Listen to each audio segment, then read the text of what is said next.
Hello children, how are you all? Hope all of you are doing good. Let me introduce myself. I am Anjali Amano, your physics teacher. Children, let's make use of this lockdown period effectively through Google Classroom platform. This platform provides a wonderful learning opportunity to all the students to study effectively at home. Here you will enjoy learning even the most difficult concepts with great ease. So without much delay, let's start our class 9 physics with chapter 8 motion.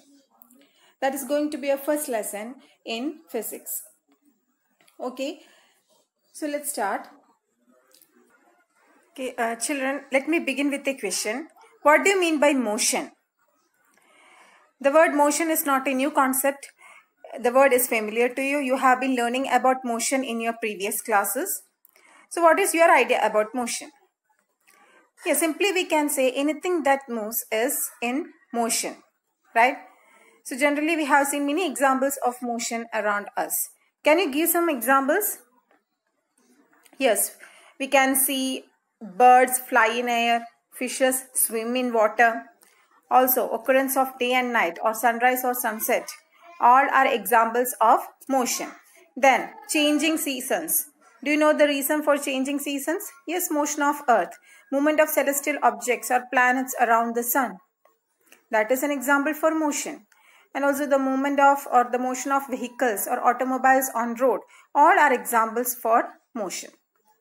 So, we can cite thousands of examples for motion around us. But what if I ask you to define motion? Technically, how do we define motion? So for that, we need to know what happens when an object moves. What actually happens when an object moves. We can come back to the definition later. First, let's see what happens actually when an object or when a person moves. So in this slide, you can see one thing. Here, this boy is initially at the point A. His position is indicated by -2 on the number line. After some time, the boy reached the point A, which is indicated by 0 on the number line. Again, after some time, the boy is here at the point C, which is indicated by +2 on the number line. Okay, so what happens here? As time goes on, the boy changes his position. Initially, he was at A. After some time, he changes his position to B. And after some time, he changes his position to C. So, with respect to time, the boy changes his position. So, that's why we can say that the boy is moving. But if the boy is at the point A always, do we can say the boy is moving? No. We can't say like that because the boy is not changing his position. So, how will you define motion? Motion is defined as the change in position of an object with respect to time. To describe motion, we need one more thing. That is known as reference point. So, what is the concept of reference point?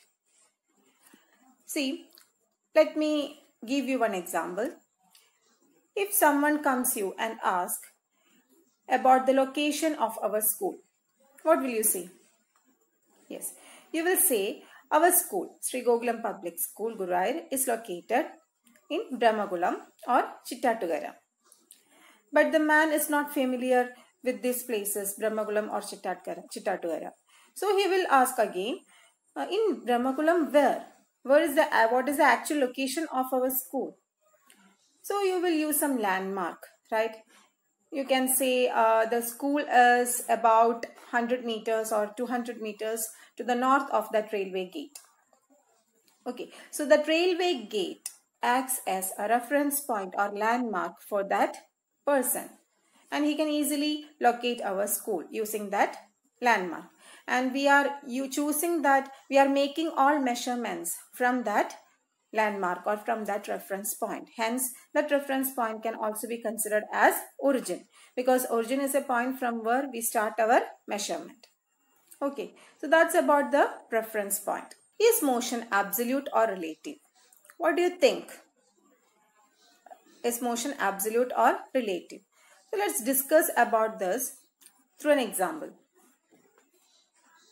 Let's discuss the first case. Here, the man is traveling by train and he feels that the trees are moving backward because the train is moving towards the left, but he feels that the trees are moving backwards, that means towards the right. But actually what happens? Do the trees move? No. The trees are not moving here. The trees are at rest actually. But relative to this observer, the trees are moving. Okay. Suppose another person is standing here on the railway platform and watching and observing these trees. Does he feel the same? No. Relative to that observer, these trees are at rest. So these trees are at rest relative to the observer, relative to an observer standing on the platform who is at rest. But the same trees are in motion relative to this passenger who is traveling by train. Okay, so an object, whether it is in motion or not, depends upon the viewpoint of the observer. Okay, you might have experienced the same when you travel by train, right?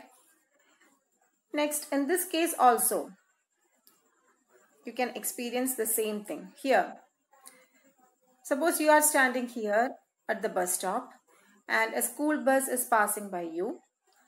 Two girls are sitting inside the school bus. Relative to you, this girl is moving because she is in a moving bus. But relative to the second girl or fellow passenger in the school bus, the girl is not moving. Okay, so this girl is in motion for you. This girl is the same girl is at rest for her fellow passenger. So motion is relative. So this is about the relative nature of motion. Let's discuss different types of motion. You know that first one is rectilinear motion. So rectilinear motion means motion along a straight line. Example, car traveling along a straight road. Second type of motion is circular motion. It's the motion along the circumference of a circle. Example, motion of the hands of the clock or motion of blades of the fan. Next is rotational motion, which is known as motion along a fixed axis passing through the body. And the motion of blades of the fan can also be regarded as rotational motion because the blades are rotating about a fixed axis. So these are the different types of motion that we come across in our daily life. Okay, in order to describe motion, we require two more quantities. And these quantities are very, very important to describe motion. They are distance and displacement. But before going deep into the concept of distance and displacement, we need to know about two more facts. That is about scalar and vector quantities.